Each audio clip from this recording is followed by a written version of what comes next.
job quota system. More than 100 people have been killed, and the government has ordered a curfew and deployed military forces. Now, a Deutsche Welle investigation has revealed that vehicles with UN markings have been deployed in the crackdown. The United Nations has called the violence against student protesters shocking and unacceptable. And this footage, monitored by DW's investigations unit, clearly shows UN markings on armored personnel vehicles that are being used against the demonstrations. Now, these pictures show similar vehicles with regular Bangladesh army markings. The investigation comes after rights groups questioned Bangladesh's involvement in a number of peace missions. A DW probe in May showed that Bangladesh had deployed officers implicated in cases of torture and killings as UN peacekeepers. And I'm very pleased to welcome Birgitte Schulke from DW's investigative unit, who recently revealed how suspected human rights abusers from Bangladesh were deployed on those UN peace missions. Let's start with this investigation into the insignia on these vehicles. Just to be clear, it doesn't seem like these are actually vehicles that have been sent by the UN to Bangladesh, right? No, not at all. And that might be the problem. To understand how the vehicles with the insignia of the UN could end up there in the midst of the protests, we have to understand that Bangladesh, as a troop-contributing country, not only contributes troops, but also equipment to the UN. So Bangladesh is the third biggest contributors to UN peace missions, and so they have a lot of these sort of vehicles with UN insignia in their stock. Actually, when we went there to shoot, to film in Bangladesh for our latest investigation, we saw a lot of these sort of vehicles with UN insignia on the UN training ground in Bangladesh, close to the capital Dhaka. It's pretty remarkable to see these vehicles on the streets of Dhaka with the Bangladesh military. Has there been reaction from the United Nations to this? For the UN, it's obviously a huge issue that these vehicles with the UN insignia were in the midst of a brutal crackdown on demonstrators, which left many, many young people dead, right?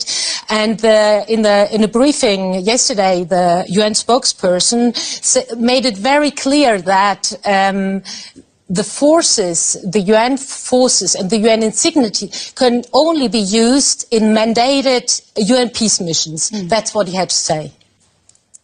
Our colleagues on the ground in Bangladesh have seen reports of disturbing reports of UN-marked vehicles that may have been used during the developments we've seen in Bangladesh over the last few days.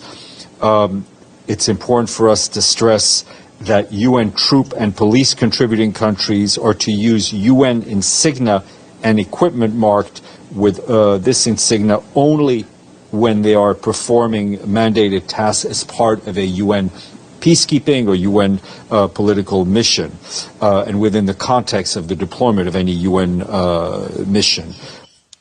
So the UN is alerted, and this comes to a time where the contribution of Bangladesh to UN peacekeeping missions is under huge criticism. Especially human rights groups are demanding to exclude Bangladesh from UN missions because of their bad human rights track record. And do you think there could be any consequences here for Bangladesh coming out of this?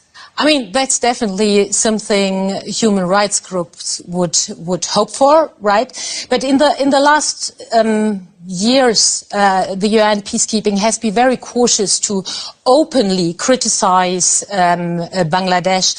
I mean, they are the third biggest troop contributor, and we saw the same after our investigation, which revealed that members of a special unit which is responsible for huge human rights violations inside of Bangladesh were awarded with these lucrative UN peace missions, especially two deputy directors of the infamous intelligence unit of who runs a huge network of torture cells. So after our investigation was published, UN said, yeah, they would investigate the matter, but until now, nothing has happened. So I think the UN is in a dilemma because they don't want to criticize Bangladesh openly because they are huge contributors to troop, and they, as sources tell us, have often said they would pull back all their troops if the UN starts criticizing them too much. Definitely